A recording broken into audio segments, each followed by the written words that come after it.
The gunshot echoed across the Montana prairie, startling Beatrice Miller from her fitful sleep. She bolted upright in her bed, clutching the worn quilt to her chest, listening to the fading rumble of hoofbeats in the distance. This was the third night this week that trouble had passed near her homestead, and each time it came closer, like a noose slowly tightening. It was 1883, and life on the frontier was proving far harsher than the pretty pictures painted in those Eastern newspapers. Beatrice had been on her own for nearly 2 months now, ever since typhoid fever had claimed her father. The small cabin and struggling cattle ranch were all she had left in the world, and she was determined to make it work despite the overwhelming odds. Morning came with a blaze of golden light streaming through the cabin's lone window. Beatrice moved through her morning routine mechanically, her body aching from yesterday's labor. The cattle needed tending, the garden required watering, and the roof had begun to leak in the northwest corner.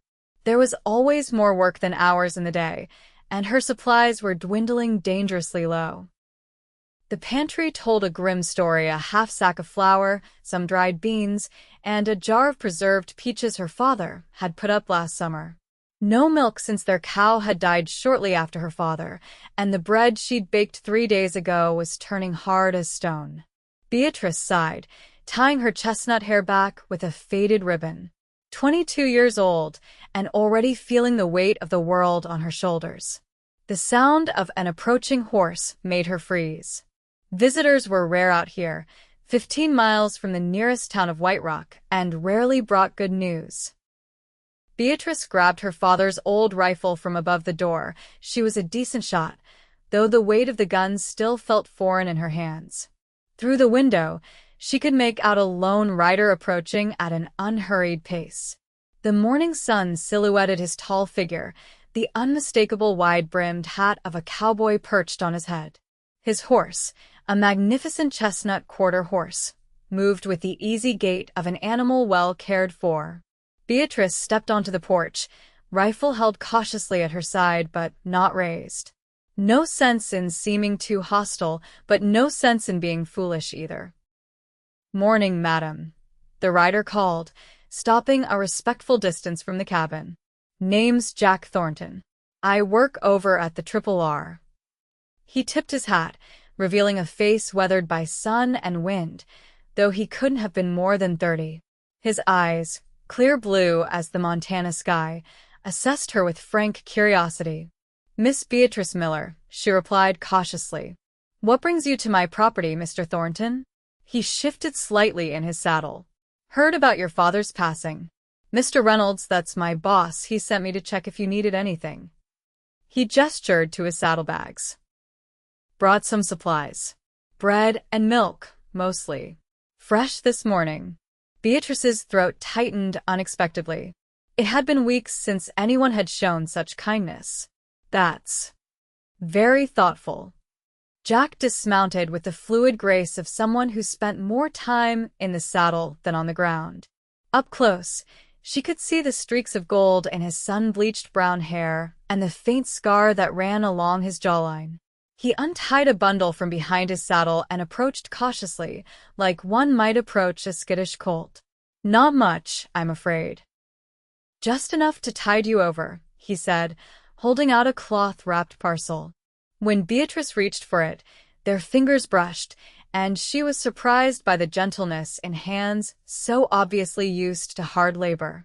The scent of fresh bread made her stomach growl embarrassingly loud. Jack pretended not to notice. "There's a small jug of milk, too. From our best dairy cow." "Why would your boss care about my welfare?" Beatrice asked, unable to keep the suspicion from her voice. In her experience, neighboring ranchers were more likely to try claiming her land than offering assistance. Jack's expression remained open. "Samuel Reynolds is a good man. He knew your father from way back. Said Joseph Miller once saved his life during a blizzard in '68. He glanced around the property, taking in the sagging fence and the thin cattle grazing in the distance. "Looks like you could use a hand with some repairs." Beatrice bristled. "I'm managing just fine, Mr. Thornton." A slight smile curved his lips. Never suggested otherwise, Miss Miller.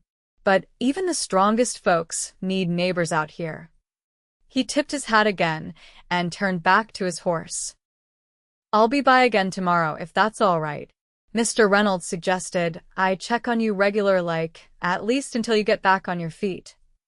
Before she could protest, he was back in the saddle, the morning sun casting long shadows behind him as he rode away. Beatrice stood on the porch long after he'd disappeared from view, the bread and milk clutched to her chest like precious treasure. That night, for the first time in weeks, Beatrice fell asleep with a full stomach and, oddly enough, a sense that perhaps she wasn't entirely alone in the world after all. True to his word, Jack returned the next day, bringing more bread and milk. This time, he'd added a small jar of honey and some freshly churned butter. From Mrs. Reynolds, he explained. When I mentioned I was bringing you supplies, she insisted I bring these too. Beatrice accepted the gifts with less hesitation than the day before. Please thank her for me. It's been months since I've had honey. Jack nodded, then gestured to his tools tied to his saddle. Thought I might take a look at that fence while I'm here. Noticed yesterday it's coming down in spots. I couldn't ask you to. You didn't ask, he interrupted gently. I'm offering. Got a few hours of daylight left. Beatrice wanted to refuse, to prove she could handle everything herself, but practicality won out. That fence needed mending before her remaining cattle wandered off, and she'd been putting it off for days. I'll help, she said finally. Jack looked like he might object, then seemed to think better of it. Lead the way, Miss Miller. They worked side by side through the afternoon, the rhythmic sound of hammer against wood filling the air. Jack didn't try to take over or suggest she couldn't handle the work. Instead, he matched his pace to hers, occasionally offering a suggestion but mostly working in companionable silence.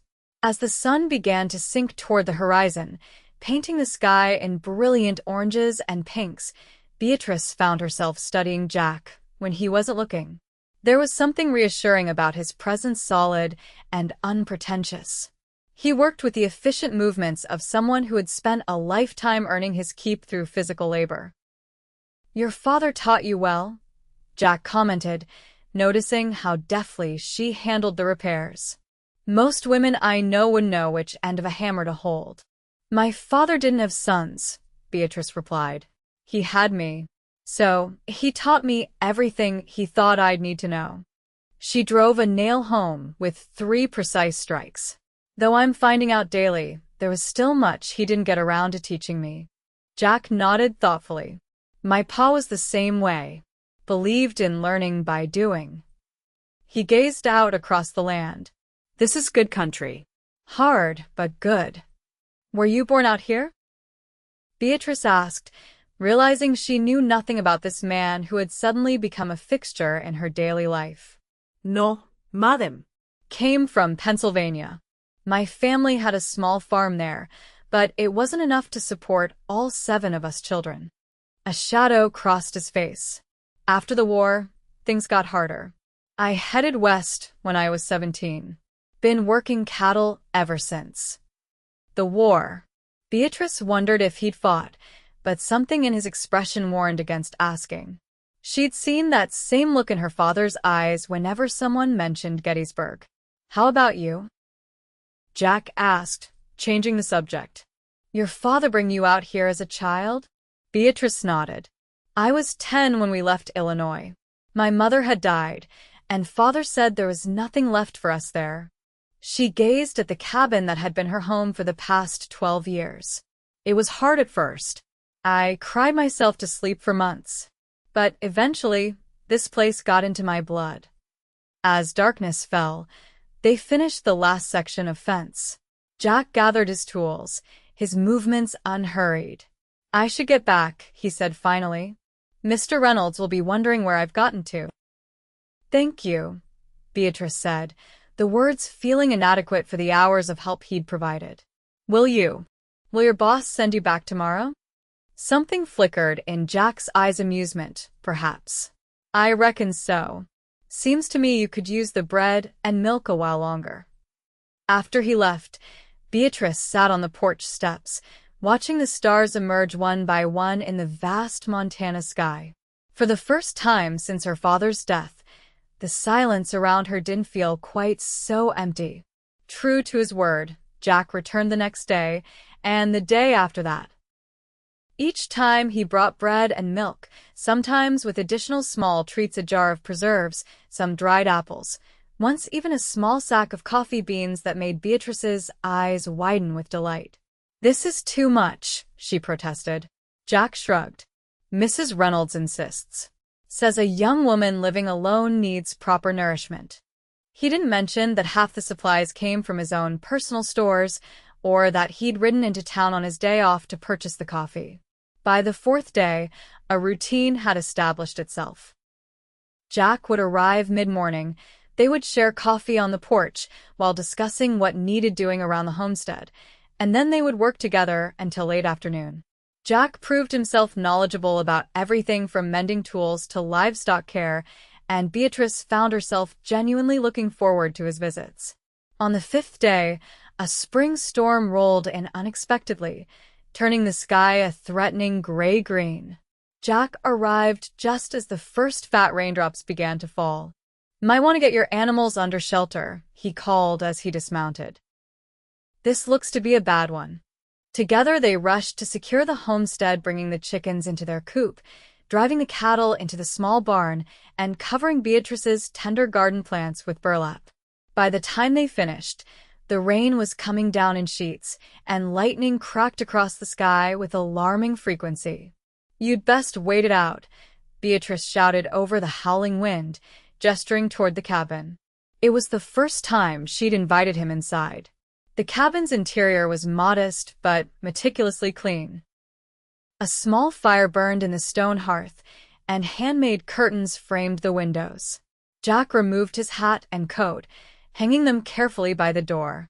"You've made this place real nice," he commented, noting the small touches that marked it as a home rather than just shelter: the quilt draped over a rocking chair, the shelf of well-worn books, the dried wildflowers arranged in a blue jar on the table.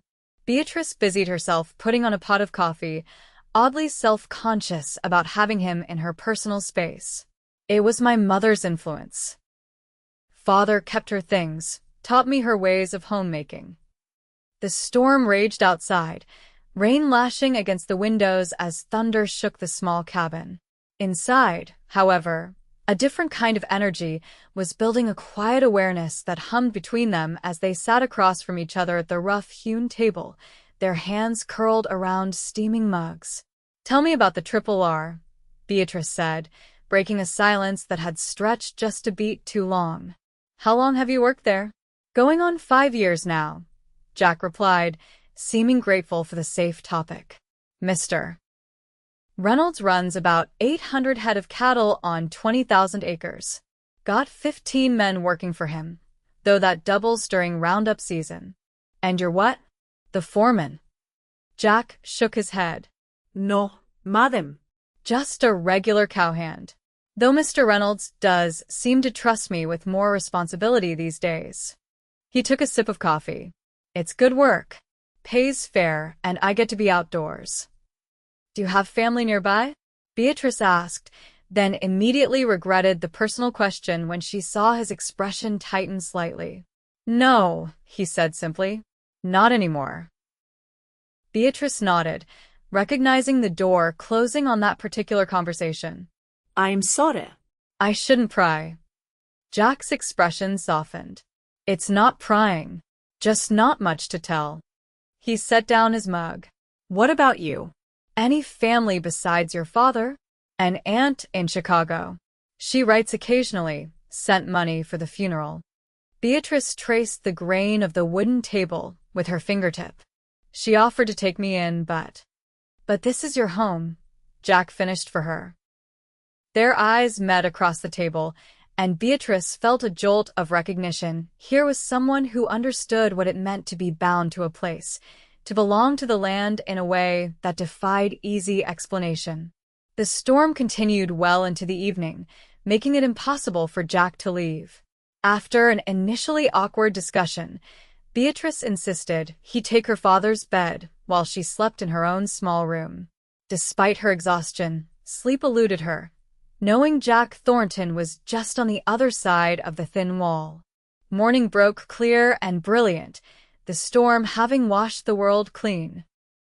Beatrice rose early, quietly preparing breakfast, the familiar tasks calming her inexplicably racing heart. When Jack emerged from the bedroom, hair tousled from sleep, she nearly dropped the coffee pot. "Sorry," he said, instantly alert to her startled reaction. "Didn't mean to frighten you." "You didn't," she replied quickly. "I'm just not used to having anyone else here in the mornings anymore." They ate breakfast together, the domesticity of the scene not lost on either of them. Afterward, Jack insisted on checking the property for storm damage before he left. "Roof held up well," he commented as they walked the perimeter of the cabin.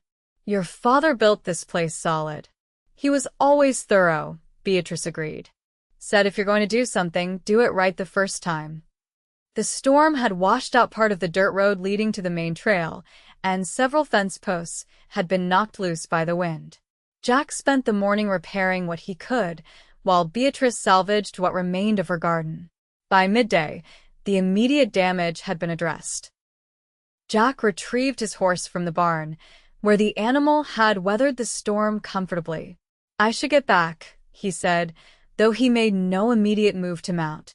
"Mr. Reynolds will be wondering." Beatrice nodded, suddenly finding it difficult to meet his eyes. "Thank you. For staying. For helping."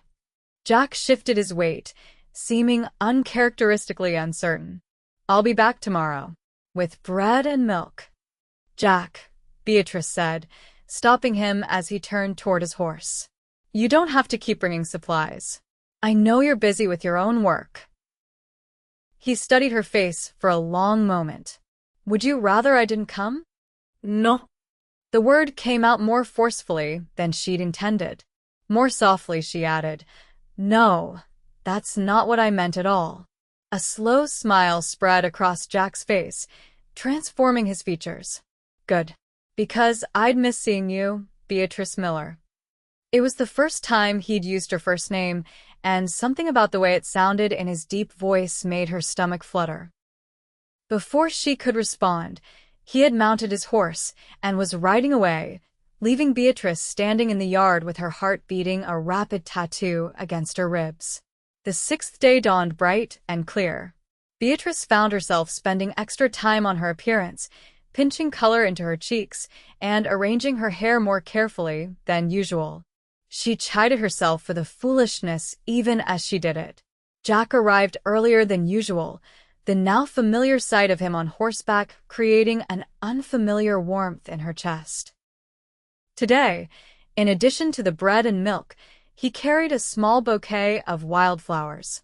"These were growing near the creek," he said somewhat self-consciously as he handed them to her. "Thought they might brighten up your table." Beatrice accepted them, her fingers brushing against his. "They're beautiful. Thank you." They spent the day repairing the storm damage they hadn't gotten to the day before. As they worked, Beatrice found herself sharing stories of her childhood, of her mother's gentle ways and her father's stubborn pride.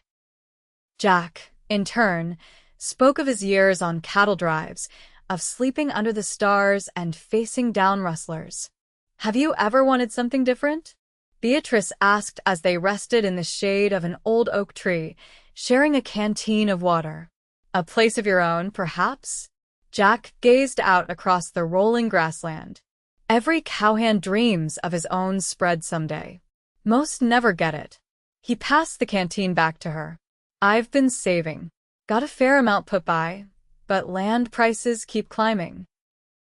"My father always said the true wealth in Montana isn't gold or silver, it's the land itself," Beatrice mused. "Your father was a wise man." Jack's voice had softened. He raised a remarkable daughter. The compliment, delivered so matter-of-factly, caught Beatrice off guard. She felt heat rising to her cheeks and quickly changed the subject. That evening, as Jack prepared to leave, he hesitated. "Tomorrow makes a week since I first rode up here." Beatrice nodded, wondering at the significance. I'd like to ask if I might call on you properly. Sunday afternoon, perhaps. Not to work, just to visit. Jack's usual confidence seemed to have deserted him, and Beatrice found his uncharacteristic nervousness endearing. I'd like that very much, she replied, unable to keep the smile from her voice. Jack's relief was palpable. I'll be here after church then. About 1 o'clock. After he rode away, Beatrice hugged herself, a giddy feeling bubbling up inside her that she hadn't experienced since she was a young girl. She told herself it was merely the pleasure of making a friend in this lonely place, but deep down, she knew it was more than that. The next day, the 7th day, Jack arrived as usual with bread and milk. But today there was something different about him. He trimmed his beard and wore a clean shirt beneath his work jacket. When he dismounted, he stood before her with an unusual formality. Miss Miller, he began, then corrected himself. Beatrice. I've been bringing you bread and milk for a week now, at Mr. Reynolds' request. He took a deep breath. But I need to be honest with you. After that first day, Mr. Reynolds never mentioned it again. I've been coming on my own account. Beatrice felt her pulse quicken. Why? Jack took a step closer, his eyes never leaving hers. Because I wanted to see you again. Because every day I spend here makes me want to come back the next day. He reached into his saddlebag and pulled out the day's provisions. So, yes, I brought bread and milk again today. His voice dropped lower. But I brought my heart too, if you'll take it. For a moment, Beatrice couldn't breathe. No one had ever spoken to her with such raw honesty, such unguarded emotion. The declaration hung in the air between them, a fragile, precious thing. Jack, she finally managed, her voice barely above a whisper. I don't know what to say. You don't have to say anything right now, he assured her quickly. I know it's sudden. I know we've only just met. But out here, life doesn't always give you the luxury of time. He looked down, then back up at her, determination in his gaze. I'm not asking for promises. Just a chance to court you properly if you're willing. Beatrice's mind raced. This man, who had come into her life so unexpectedly, who had shown her kindness and respect when she needed it most, could she truly be developing feelings for him after just 1 week? It seemed impossible, yet the quickening of her heart whenever he was near told a different story. I would like that, she said finally. Very much. The smile that broke across Jack's face was like the sun emerging from behind clouds. He reached for her hand, his touch gentle as he raised it to his lips in a gesture so courtly it made Beatrice's breath catch. Then I am the luckiest man in Montana Territory, he said softly. That day, they worked side by side as usual, but something had shifted between them. Their conversation flowed more easily, punctuated by shy glances and occasional, tentative touches, his hand at her elbow helping her over a rough patch of ground, her fingers brushing his as she passed him tools. As evening approached, Jack seemed reluctant to leave. They stood by his horse, the setting sun painting the landscape in gold and amber. Will I see you tomorrow? Beatrice asked. Before Sunday, I mean. Jack nodded. Wild horses couldn't keep me away. He reached out, his fingers gently tucking a strand of hair behind her ear. The touch sent a shiver down Beatrice's spine. But I should warn you, the men at the ranch are starting to get curious about where I disappear to every day. What have you told them? A mischievous glint appeared in his eyes. That I'm helping a neighbor. Which is true enough. Is that all I am? A neighbor? Beatrice surprised herself with her boldness. Jack's expression grew serious. No, Beatrice. You're becoming much more than that to me. He mounted his horse, tipping his hat to her before riding away. Beatrice watched until he disappeared over the ridge, her heart lighter than it had been in months, perhaps years. That night, as she prepared for bed, Beatrice found herself wondering what her father would think of Jack Thornton. Joseph Miller had been protective of his only child, skeptical of the few young men who had shown interest in her over the years. But he had also wanted her to find happiness, to have a partner who would stand beside her through life's trials. "I think you would approve, Father," she whispered to the empty room. Sunday couldn't come quickly enough. Beatrice spent Saturday in a flurry of activity, cleaning the cabin until it shone, baking a fresh apple pie with some of the dried fruit Jack had brought, and even unpacking her mother's good china that had been carefully stored away since they'd left Illinois. When Sunday finally arrived, Beatrice dressed in her best dress, a blue calico that brought out the amber flecks in her brown eyes. She arranged her hair with special care, securing it with her mother's pearl combs. It had been so long since she'd made an effort with her appearance that the woman who looked back at her from the small mirror seemed almost a stranger. At precisely 1 o'clock, the sound of approaching hoofbeats made her heart leap. Beatrice stepped onto the porch, watching as Jack rode into view. He'd clearly made an effort, as well gone was the everyday work clothes, replaced by a clean black coat, crisp white shirt, and his best boots polished to a shine. His usually unruly hair had been tamed, and he'd trimmed his beard more closely. But it was the expression on his face when he saw her that took Beatrice's breath away, a look of such open admiration and warmth that she felt beautiful in a way she never had before. "Miss Miller," he said, dismounting and removing his hat. "You look lovely." "Thank you, Mr. Thornton," she replied, falling into the formal address despite the intimacy of their last conversation. "You're looking quite handsome yourself." Jack approached the porch steps, producing from behind his back a small package wrapped in brown paper. "I brought you something. It's not much, but—" Beatrice accepted it, carefully unwrapping the paper to reveal a small leather-bound book of poetry. She opened it, running her fingers gently over the title page. Selected works of Elizabeth Barrett Browning. "The shopkeeper in town said it was popular with ladies," Jack explained, suddenly seeming unsure of his choice. "I remembered you mentioning you enjoyed reading, and I thought it's perfect," Beatrice interrupted, clutching the book to her chest. "Truly, no one has given me a gift like this in years." Relief washed over Jack's features. "I'm glad you like it." Their afternoon together passed in a blur of pleasant conversation. They sat on the porch, drinking coffee and sharing the apple pie Beatrice had baked.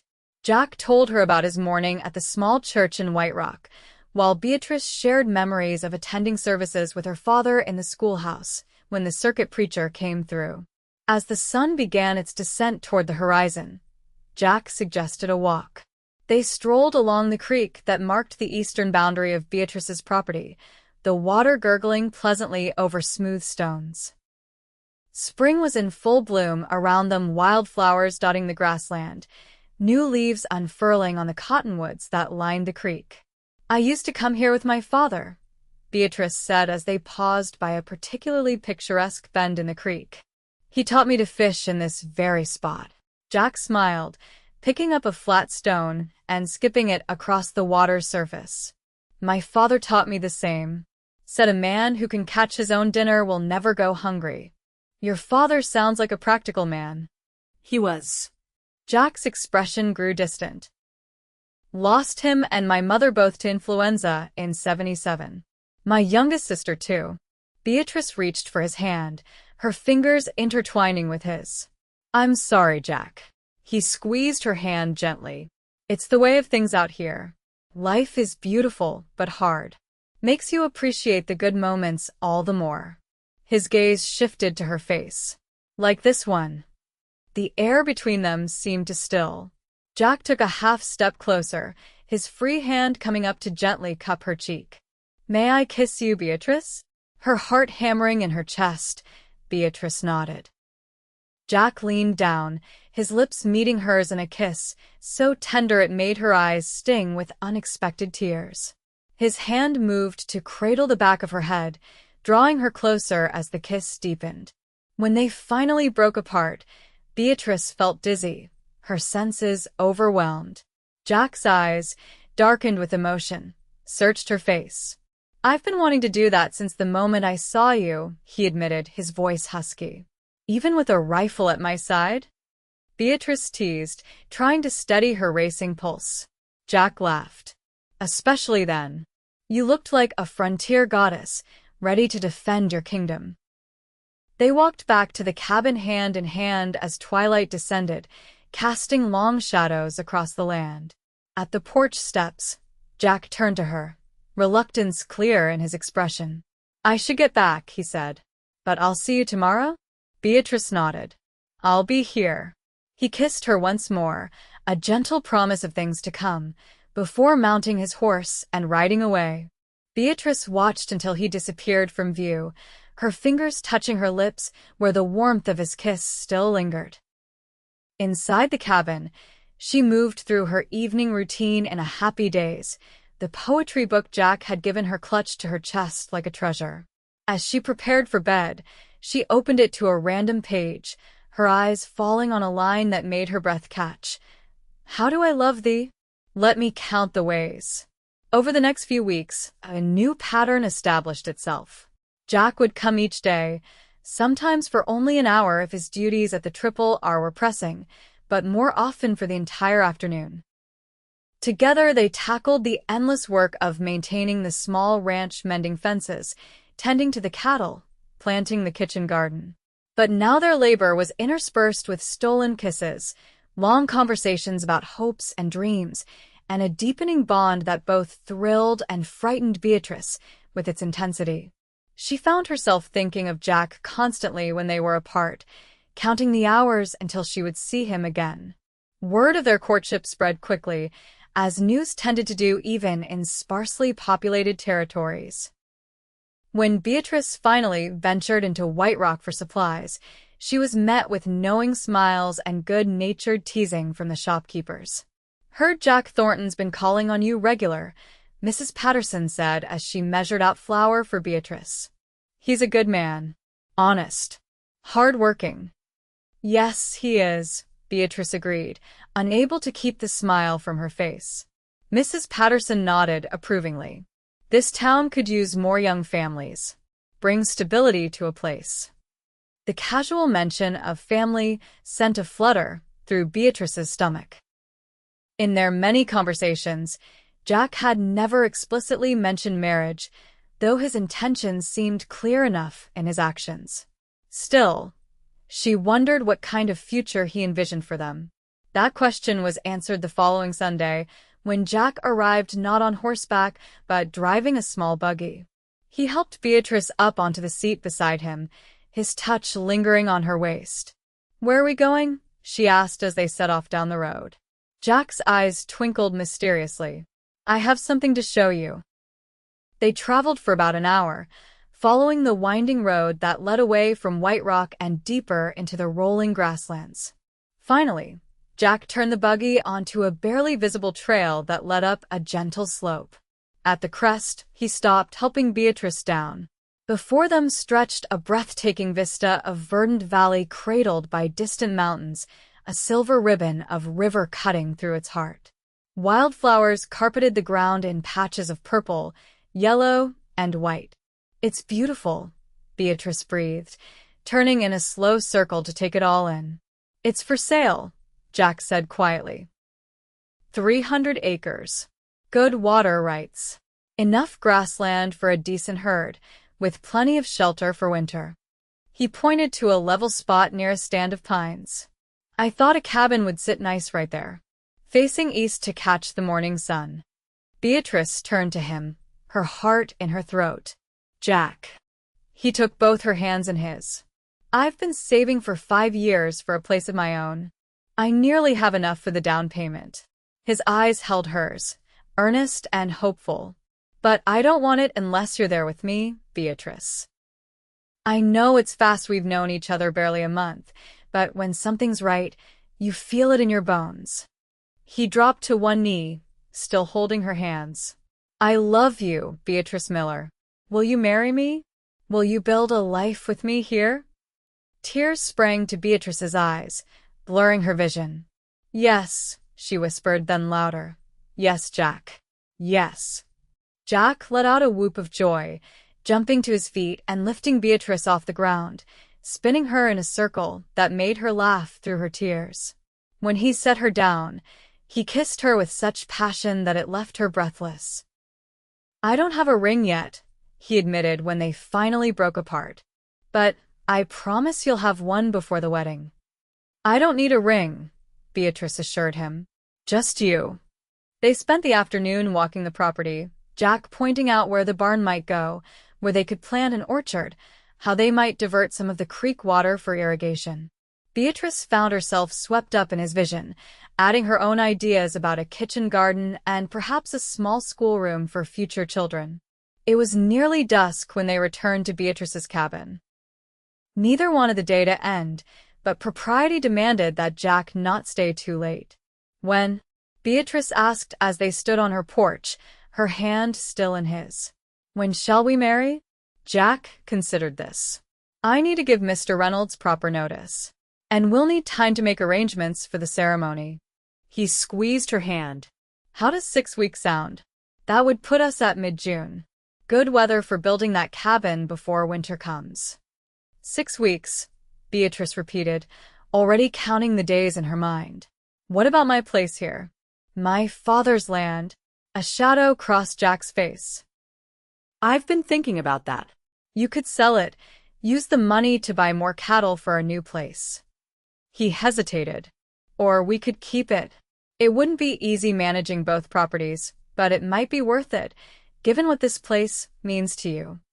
The fact that he had considered her attachment to her father's homestead, that he was willing to take on the additional burden of maintaining it, only deepened Beatrice's certainty that she had made the right choice. "Let's decide after the wedding," she suggested. "We don't have to figure everything out tonight." Jack nodded, pulling her close for one more kiss before reluctantly mounting his horse. "I'll speak to Mr. Reynolds tomorrow. And the preacher. And I'll start on my wedding dress," Beatrice called after him, earning a brilliant smile in return. The next 6 weeks passed in a whirlwind of activity. Word of their engagement spread quickly, and Beatrice was touched by the community's response. Women she barely knew arrived at her cabin bearing gifts, hand-embroidered linens, preserved fruits, a beautiful quilt for the marriage bed. Mrs. Reynolds insisted on hosting a small gathering for Beatrice, where the women of the area shared advice both practical and personal about married life, leaving Beatrice alternately blushing and laughing. Jack, meanwhile, began work on their new home. Mr. Reynolds, delighted for his trusted employee, gave Jack time off to prepare the land and start construction on the cabin. Other ranch hands volunteered their help, and soon the framework of their future home began to take shape on the hilltop overlooking the valley. Beatrice divided her time between preparing for the wedding, maintaining her father's property, and helping at the new homestead whenever possible. She planted a small garden there, claiming her piece of their future with rows of beans, carrots, and potatoes. The night before their wedding, tradition dictated they spend apart, but Jack rode out to Beatrice's cabin anyway, careful to arrive while it was still light enough to be proper. "I couldn't stay away," he admitted as they sat on the porch steps, watching the sunset paint the sky in brilliant hues of orange and pink. "Not tonight." Beatrice leaned her head against a shoulder. "I'm glad you came. I've been thinking about my father, wishing he could be here tomorrow." Jack's arm tightened around her. "He would be proud of you, Beatrice. The way you've handled everything life has thrown at you." "I think he would have liked you," she said softly. "Once he got past the initial suspicion, that is." Jack chuckled. "I would have respected that suspicion. A father should be protective of his daughter." The mention of fathers and daughters naturally led their conversation toward the future, toward the family they hoped to create together. "I want children," Jack said, his voice low and earnest. "A houseful, if you're willing." Beatrice smiled, picturing little boys with Jack's blue eyes, girls with his determined chin. "I'd like that too. Though perhaps we could start with 1 or 2 and see how we manage." Their laughter mingled in the evening air, a promise of the joy they would share in the years to come.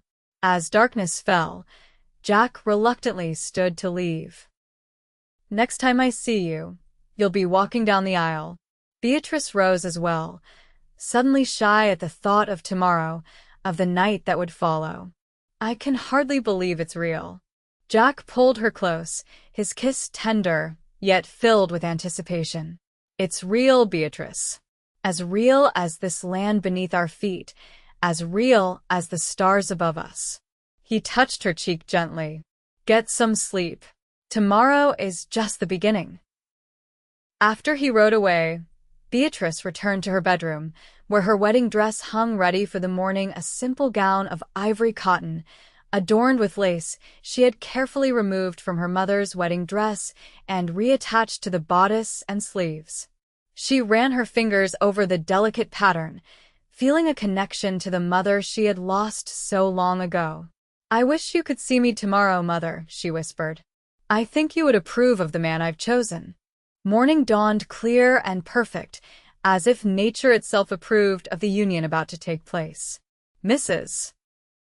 Reynolds arrived early with her daughter to help Beatrice prepare, bringing fresh flowers for her hair and a borrowed necklace of small pearls, something borrowed, she explained with a wink. The small church in White Rock was filled to capacity, the entire community turning out to witness the marriage of Jack Thornton and Beatrice Miller.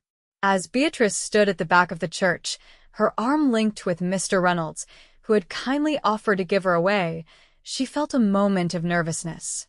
"Ready, my dear?" Mr. Reynolds asked gently. Beatrice took a deep breath, her eyes finding Jack waiting for her at the altar.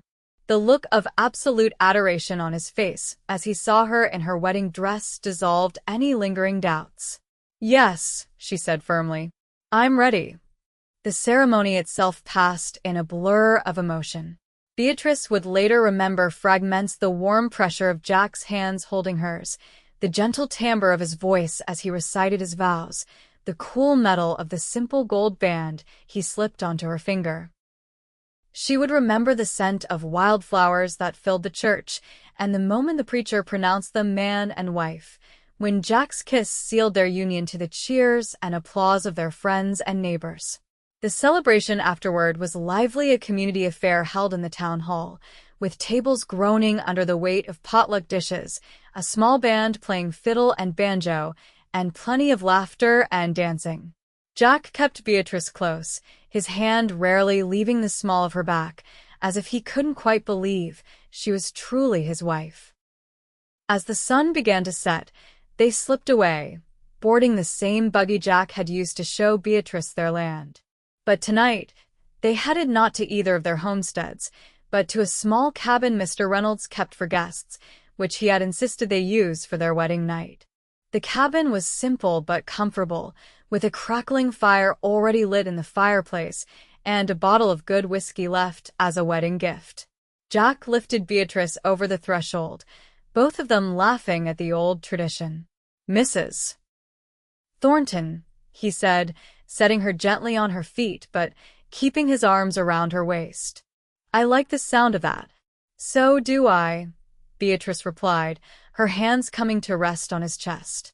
Despite her certainty about Jack, about their marriage, she couldn't help the flutter of nervousness at what was to come. Jack seemed to sense her thoughts. "We have all night," he said softly. "There's no rush." His consideration only made Beatrice love him more. She rose on her tiptoes to kiss him, trying to convey through that kiss all the love and trust she felt. Jack responded with equal tenderness, his hands gentle as they moved to the buttons at the back of her dress.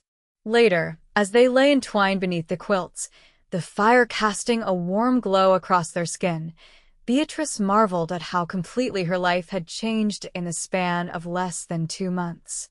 "What are you thinking?"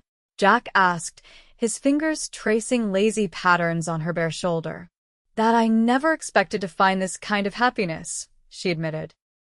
"After my father died, I thought I would be alone, struggling to survive on that homestead until I either succeeded against all odds or failed and had to leave Montana."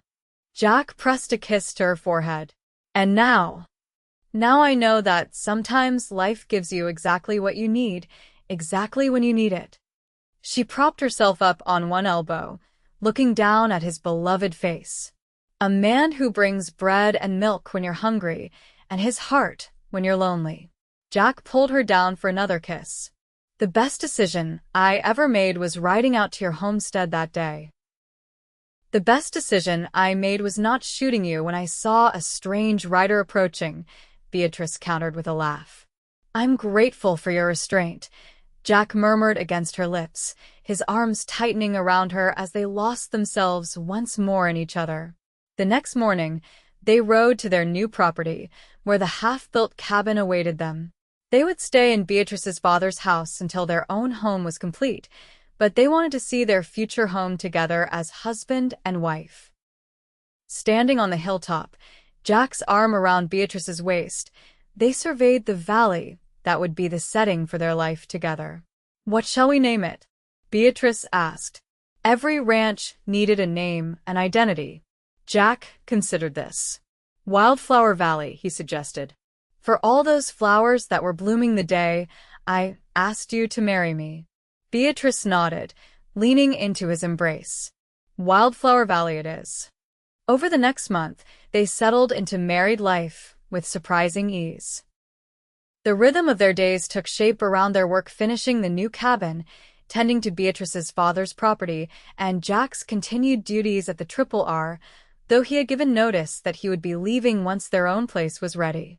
By mid-July, their new home was habitable, if not entirely finished. They moved in with a few possessions they had between them: Beatrice's mother's china, her books, Jack's tools, and the wedding gifts that had been stored at Beatrice's father's cabin. The structure was simple but solid, with 2 rooms and a stone fireplace, and windows positioned to capture both the morning and evening light. It's perfect, Beatrice declared as they spent their first night there. It's exactly what I imagined. Jack pulled her close, his expression serious. It's just the beginning, Beatrice. I promise you, as the years pass, we'll add to it more rooms, a proper barn. Maybe even a piano someday for you to play and our children to learn on. Our children, Beatrice repeated softly. I like the sound of that. By August, they had settled into a routine. Jack worked from dawn until dusk establishing their cattle operation, while Beatrice tended to the house and garden, occasionally riding over to check on her father's property, which they had decided to keep for the time being.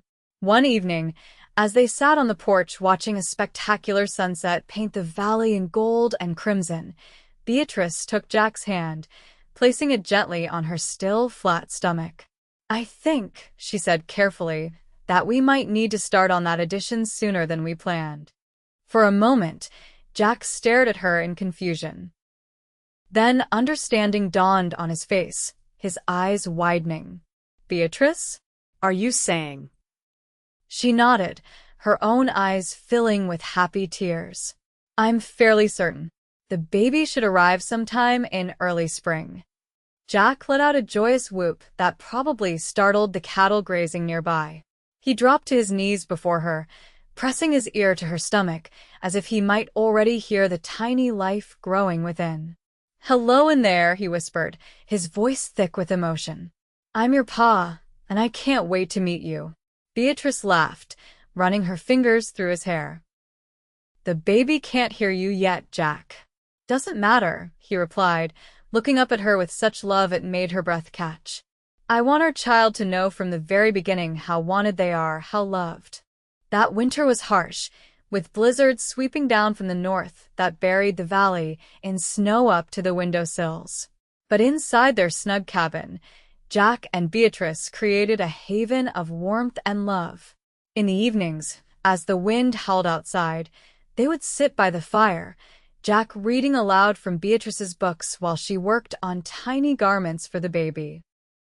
Occasionally, concern would shadow Jack's face as he watched Beatrice's growing belly, no doubt thinking of the challenges of childbirth on the frontier. But Beatrice remained confident, her body strong from years of physical work, her spirit bolstered by the deep connection she and Jack had formed. As her time drew near, a midwife from White Rock came to stay with them, bringing with her decades of experience helping new life into the world. Jack had insisted on the best care possible for his wife, paying the woman's considerable fee without hesitation. "Your husband's a good man," the midwife, Mrs. Daniels, told Beatrice as they prepared the birthing room. "Most men I know would consider it women's business and leave it at that." "Jack's not most men," Beatrice replied with a smile. When her labor began on a crisp March morning, Beatrice faced it with the same determination she had brought to every challenge in her life. Jack stayed close, his presence a comfort even as the pain intensified. Mrs. Daniels guided them both with calm efficiency, her experienced hands seeming to know exactly what to do at each stage. After 14 hours of labor, as the first stars began to appear in the evening sky, their daughter entered the world with a robust cry that filled the cabin. "She's perfect," Mrs. Daniels announced, placing the swaddled infant in Beatrice's arms. "Strong lungs on this one." Jack hovered beside them, his face a mixture of awe and overwhelming love. "She's beautiful," he whispered, gently touching the tiny head covered in dark fuzz. "Just like her mother." "What shall we call her?" Beatrice asked, exhausted but radiant. Jack thought for a moment. "How about Josephine? After your father?" Tears sprang to Beatrice's eyes. "Josephine," she repeated. "It's perfect." Little Josephine thrived, growing stronger each day. Jack doted on his daughter, often carrying her in a sling across his chest as he worked around the ranch, pointing out cattle and wildflowers to the attentive infant. By summer, their cattle operation was showing promise, with a small but healthy herd grazing in the valley. They had hired 2 young men to help with the more labor-intensive work, building a bunkhouse for them near the main barn. Jack's business sense, combined with Beatrice's careful management of their finances, meant that Wildflower Valley Ranch was already gaining a reputation as a well-run operation. On a warm evening in July, just over a year since they had moved into their cabin, Jack and Beatrice sat on their expanded porch, one of Jack's first improvements to the house. Josephine slept peacefully in a cradle beside them, her tiny face relaxed in slumber. "Happy?" Jack asked, his arm around Beatrice's shoulders.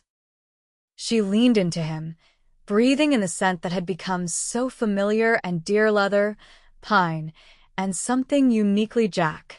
"Completely." "Me too," he said, pressing a kiss to her temple. "You know, I think about that first day sometimes. How close I came to not riding out to your place at all." Beatrice turned to look at him. "What do you mean?" Jack's expression grew thoughtful. Mr. Reynolds asked for volunteers to check on Joseph, Miller's daughter. Several of the men spoke up. I think half the single men on the ranch saw an opportunity. He chuckled. "I almost didn't say anything. I'd been planning to ride into town that day, but something made me raise my hand." "Divine intervention," Beatrice suggested with a smile. "Maybe so," Jack agreed. "Or maybe it was just that I remembered meeting your father once years back. He struck me as a good man." He looked out across their land, where the setting sun turned the grasses to gold. "I never imagined that simple errand would change my life completely." Beatrice thought of the bread and milk Jack had brought her that first day, such simple provisions that had somehow led to everything they now shared. "Some might call it fate," she said softly. "I call it the best kind of luck," Jack replied, turning to kiss her properly. Inside the cradle, Josephine stirred, her tiny fists waving in the air. Jack reached down to gently stroke her cheek, his face softening with paternal pride. "I think she's going to have your spirit," he told Beatrice. "Already so determined." "And your eyes," Beatrice added. "They're turning bluer every day." As darkness fell around them, the first stars appearing in the vast Montana sky, Beatrice felt a contentment so complete it brought tears to her eyes. From the depths of grief and uncertainty, she had found her way to this moment, this perfect, ordinary moment that contained within it everything she had ever wanted. Jack seemed to read her thoughts, as he so often did these days. "I love you, Beatrice Thornton," he said simply. More today than yesterday, and not as much as I will tomorrow. And I love you, she replied, the words as true and necessary as breath itself. My cowboy who brought bread and milk, and then his heart. Jack smiled, drawing her close as their daughter slept peacefully beside them and their future stretched before them, as vast and promising as the Montana sky above Wildflower Valley. 5 years later, Wildflower Valley Ranch had grown into one of the most prosperous operations in the county. The original cabin had been expanded into a proper house with 4 bedrooms, a large kitchen, and even the piano Jack had promised Beatrice. Their herd numbered over 500 head, and they employed 6 full-time hands. Josephine, now a spirited 5-year-old with her father's blue eyes and her mother's determined chin, had been joined by a 3-year-old brother, William, named after Jack's father.